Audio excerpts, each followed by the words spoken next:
Hey, you chickadees, witches, and wizards. I'm Lay Rooster channeling Dumbledore here in the hen house to bring you information on the new upcoming brilliant event, An Unforgivable Truth 2 or Part 2. This information and advance is brought to us by WB and Niantic, as well as the WooTuber community. So, shout out to both of those for this information. We'll be getting into that, talking about how you can succeed and navigate through this, making sure you expend the least amount of energy and maximize your efficiency as you go through this to get through this event and breeze through it with A levels. So, but before we do that, make sure you like this video, give a subscribe to the channel. We're really pushing for new subscribers, as well as smash that notification bell so you'll know the next time we post information about Harry Potter Wizards Unite or the other games that we promote on our channel. Thanks a lot, and let's get into it. All right. So, An Unforgivable Truth Part 2. Their rumor is on this that we are going to get more information about who the mole is. That's been going on in this story and been building for some time related to the calamity and who's feeding this information. That would be great to learn, and I'm excited about it. I don't know about you. If you're excited or if you have a different opinion, please put it down below in the comments and let me know. So let's talk about it. This one is going to begin, like lately they have been, on a Monday, June 21st. It'll be starting at 11 a.m. Pacific time across, as well as ending on June 28th at 11 a.m. Pacific time. So they've really moved us to Mondays on here. And some of these creatures are, well, some of them are cute, but let's see what we can get here. Let's look at the foundables here. We're going to have the brilliant three-headed dog that we'll be able to find in the wild. The brilliant philosopher's stone, also found in the wild. The brilliant wizard chess knight, like the look of that one, is going to be the fortress reward. We're going to have the self-playing harp, or as we like to call it in my house, the magic harp. Blurring that line together with Pokemon quite a bit, is going to be increased on the map and using the tonics. And then the Brilliant Underground Chambers Trapdoor is going to be the port key reward. And the Brilliant Broken Winged Key will be a task reward as well. So those are the things that we're going to be looking at during this event. Let's check out the tasks. All right. So for section 1, we're going to need to collect 3 ingredients or portmanteaus. Pretty easy. Get 2 rem blood. We'll brew 3 potions, and we'll get some hair there. Now this one, a note, it's saying that brew 3 potions, so it's possible with this being task 1 that you can have brewed 3 potions already and have them stored just waiting to collect, before, once it goes live. That is what it used to mean, and so we'll see. It's worth a shot in the beginning. Also, return 12 brilliant 3-headed dogs. Get a wit sharpening potion. We'll get some XP, some family, brilliant family XP, some restricted books, and some energy. Okay, going over to task number 2. Return 3 self-playing harps. Get some more unicorn hair. Use master notes 5 times. Some bitter root.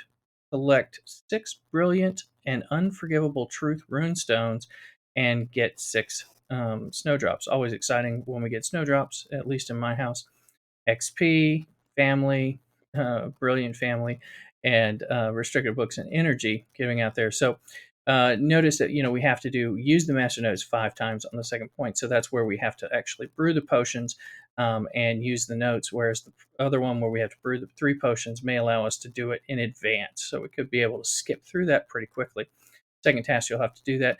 Recommend making sure you try to have some ingredients for either your basic extimulo potion or your healing potion, since those are the quickest ones, and you can just onesie twosie them one at a time and do the master notes to get through that. So that'll be cool. For task number 3, return 12 brilliant philosopher's stones. Get a key. Cast 15 great spells. Doesn't say they're in a row or anything like that, which is a blessing. You'll get some more snowdrops. So, and then defeat 15 foes in wizarding challenges. Any foes, any challenges. So that one shouldn't be too hard, and you can set the challenge level where you want it to be. It sounds like for that. same kind of rewards, with the restricted books being the big piece on that level. In task number 4, we will place 5 images on the Brilliant and Unforgivable Truth page for a red book. Okay, this is the one where, you've really got to know that this is coming up in task number 4, to place images, so that you don't set this off beforehand, so that you stockpile all the brilliance that you've been catching, and you don't go that. I know it tries to take you when you hit max. It tries to take you there, so you're requiring to force close the app when it does that, so that you can skip that and it doesn't grant the runestones in advance. That's the best way to do it, unless till they give us some other a more viable workaround. That would be nice.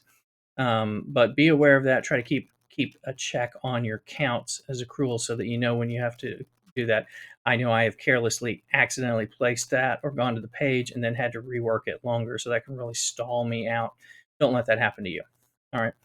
Earn 7,500 Wizarding XP from Wizarding Challenges for another red book. So again, any Wizarding challenges. So the higher you go, the faster you get those. And then collect 15 mysterious note pieces by returning Brilliant and Unforgivable Truth Foundables. Now, this part is good because if you are still working on getting the images to place on the page, because you didn't get enough beforehand, you're just catching any of them, and they drop those note pieces, and that's good. You will get, at this one, you'll get the 5 restrictor books, 5 Dada books, 50 gold coins, 30 energy, and the brilliant flying key for the achievement. So that'll be good. All right, all fairly standard here. Now, if we go into the bonus tasks here in the epilogue, return 7 self-playing harps and get 2 strong extemulo potions. Those are always pretty decent. Again, those magic harps, good. We'll look at the registry in a minute. Return 45 brilliant and unforgivable truth foundables for 1 key. So we're returning to that, which we've seen before. Just grind out those 45 of any of the ones that are out there, and then earn 12,500 Wizarding XP of any kind, and you'll get a red book. So, not too hard. You can do it how you want, between traces and fortresses, etc. Defeat 15 formidable foes in Wizarding challenges, and that'll give you 10 energy. So again, like we just are doing now in the current ongoing anniversary event, the formidable foundables, those are the 2-star foundables, tend to be in the fortresses like in Ruins level 4 and 5 and Tower 1, 2, maybe 3.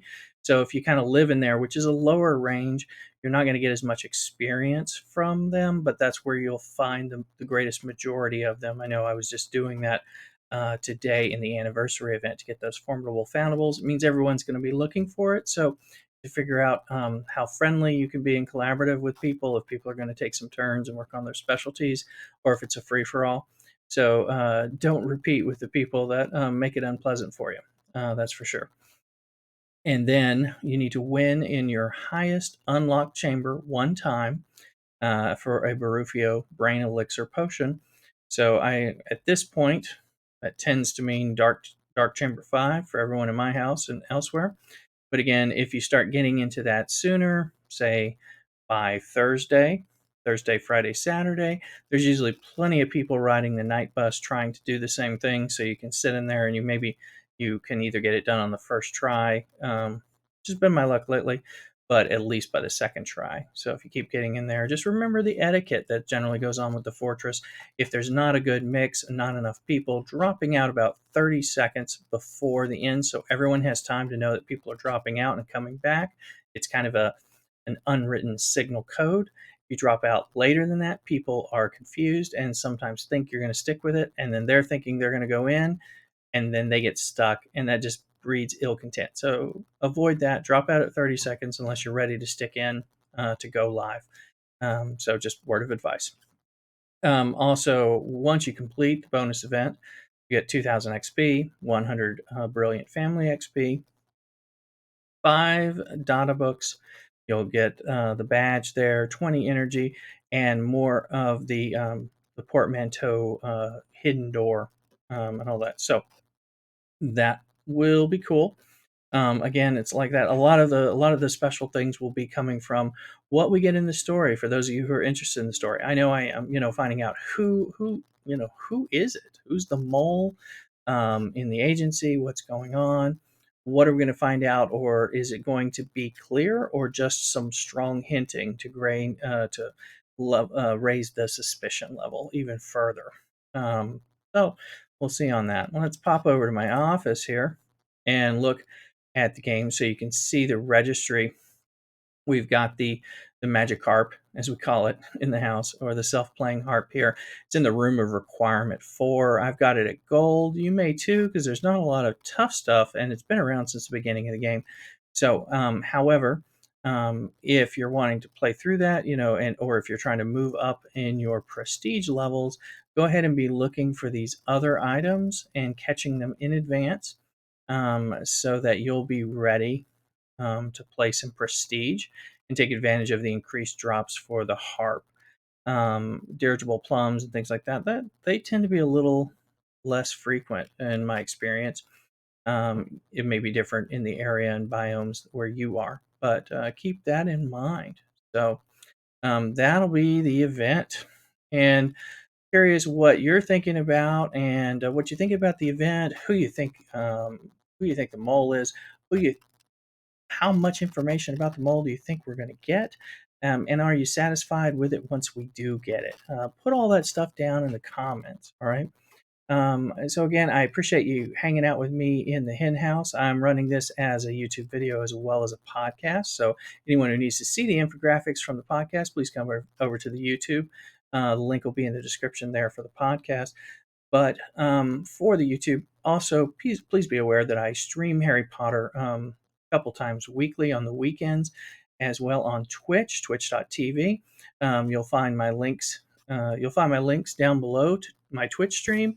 Do it some extra as well during the events when I'm able during the week. And then also my Discord link is down below, which will give you the updated information and infographics for Harry Potter Wizards Unite, as well as info about other games that I play and the news from them, as well as just a healthy, happy place, kind of like a resting room, where a common area where folks in Hogwarts can hang out and tip some butterbeer before the fire and support one another, share a joke and a laugh, and help with game advice. So that'll be good if you check that out. Also, just remember to like the video with that thumbs up.